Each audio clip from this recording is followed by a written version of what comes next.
Turning now to the mayor's race, where Eric Adams picked up an important endorsement, and Zoran Mamdani hit some rough waters when he crossed the Verrazano Bridge on his five-borough anti-Trump tour. Political reporter Marcia Kramer joins us now with the very latest on this very heated contest, Marcia. Very heated contest. Well, let me tell you this. When Marty Markowitz was Brooklyn Borough president, he erected a sign at the entrance of the Verrazano stating, "Leaving Brooklyn, forget about it." Well, maybe the Queens Assemblyman should have heeded that warning and not gone to Staten Island today, because the welcome he received was, well, not exactly warm and fuzzy. Zoran Mamdani was all smiles when he first arrived on Staten Island for the third leg of an anti-Trump tour. But then he received a welcome that sent him scurrying away. Hey, Mr. Mamdani, can I talk to you?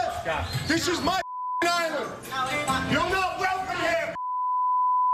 Several members of the crowd continued to chant. And organizers tried to keep the protesters out. Hey, these guys, this is a private event. None of these people should be in here. But the Queens Assemblyman seemed to take the whole thing in stride.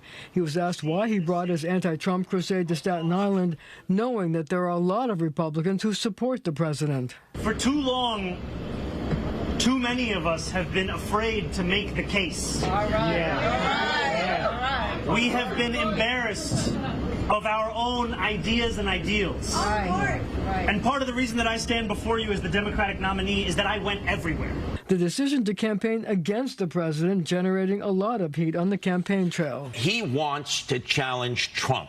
He knows he can win an election in New York City by challenging Trump, not Sliwa, not Cuomo, not Adams. I think he strategically made a bad move turning this into a race against Trump, because I think people are starting to listen to the fact that you can have all kinds of lofty goals, but if you can't explain the apparatus you're going to use to achieve them, you're going to have a big problem. The former governor who backed Andrew Cuomo in the Democratic primary spoke to me before publicly endorsing Eric Adams for re-election.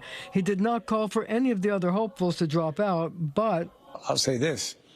If any of them dropped out in favor of the idea of increasing the chance of beating the Assemblyman, they would become a national hero instantly. Adams acknowledged how important Patterson's backing is to his campaign. Governor Patterson is a well-respected leader throughout the city in general, but specifically in the Harlem community.